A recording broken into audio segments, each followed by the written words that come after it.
آمن الرسول بما أنزل إليه من ربه والمؤمنون كل آمن بالله وملائكته وكتبه ورسله لا نفرق بين أحد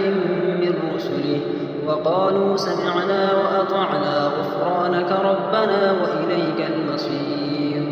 لا يكلف الله نفسا إلا وسعها لها ما كسبت وعليها ما اكتسبت